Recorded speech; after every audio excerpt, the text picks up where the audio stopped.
السلام علیکم جی ڈاکٹر صاحب، کیا حال ہے؟ ٹھیک ہو؟ ڈاکٹر صاحب، جو آپ نے یہ میڈیسن مجھے بھیجی تھی نا، تو یہ میں تقریباً دو ٹائم کھاتا ہوں، 3 ٹائم نہیں کھا رہا۔ پچھلے 3 4 دن سے صرف ایک ٹائم کھا رہا ہوں، وہ بھی رات کو۔ تو اس سے مجھے فرق تو یہ پڑا ہے کہ مجھے کیپسول جو میں پہلے کھینچتا تھا نا، وہ تو میں ابھی نہیں کھینچ رہا ہوں۔ لیکن یہ جو ہے اپنا سانس تو مجھے ابھی تھوڑا بہت چڑھ جاتا ہے، لیکن پہلے جتنا نہیں ہے۔ میں جھوٹ نہیں بولتا، پہلے سے کچھ بہتر ہے۔ جو مین چیز ہے وہ بلغم ہے اور نزلہ ہے، یہ بہت زیادہ ہے، یہ نہیں ختم ہو رہی۔ تو اس کا کوئی ہے اس میں اور طریقہ کار، اس کا جو بلغم ٹھیک ہو جائے؟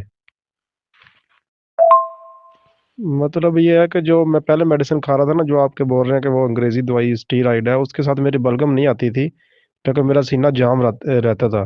لیکن ابھی سینہ تو جام نہیں ہے، لیکن یہ جو آپ میڈیسن دے رہے ہیں اس کے ساتھ یعنی کہ بلغم میری نکلتی ہے باہر، لیکن بہت زیادہ نکل رہی ہے، 15 دن 16 دن سے ہی مسلسل، ابھی ختم ہی نہیں ہو رہی۔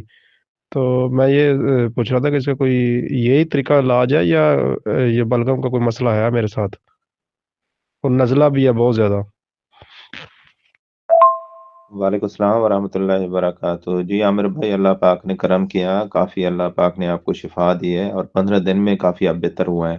اور میڈیسن وہ بھی 3 ٹائم 4 ٹائم آپ نہیں کھا رہے، 2 ٹائم کھا رہے ہیں۔ میں نے آپ کو بتایا تھا کہ آپ میڈیسن ہر 2 گھنٹے بعد لیں، اور بار بار بھی لے سکتے ہیں، دن میں 3 بار 4 بار بھی آپ لے سکتے ہیں کہ طبیعت آپ کی مکمل بہتر ہو جائے، جو اندر بلغم جمع ہوا ہے وہ نکل جائے۔ ٹھیک ہے، تو آپ 2 ٹائم کھا رہے ہیں نا، اس لیے آپ دوائی کو 3 ٹائم کھا لیں، دن میں 4 دفعہ کھا لیں۔ وہ یہ ہومیوپیتھک میڈیسن ہے، آپ کو مستقل ٹھیک کر دے گی۔ آپ 15 دن میں آپ کا سانس کا مسئلہ بہتر ہوا ہے، کھانسی کافی بہتر ہوئی ہے، یہ بلغم جو ہے اندر خشک جو جمع ہوا تھا وہ کافی نکلا ہے الحمدللہ۔ ہمارے پورے پاکستان میں اور پاکستان سے باہر بھی آن لائن لوگ منگواتے ہیں، جیسے آپ حافظ آباد سے میڈیسن منگوائی ہم سے، تو آپ یہ میڈیسن استعمال کریں، اور وہی دن میں 3 دفعہ 4 دفعہ جیسے میں نے بتائی ہوئی آپ ویسے استعمال کریں، انشاءاللہ آپ ٹھیک ہو جائیں گے۔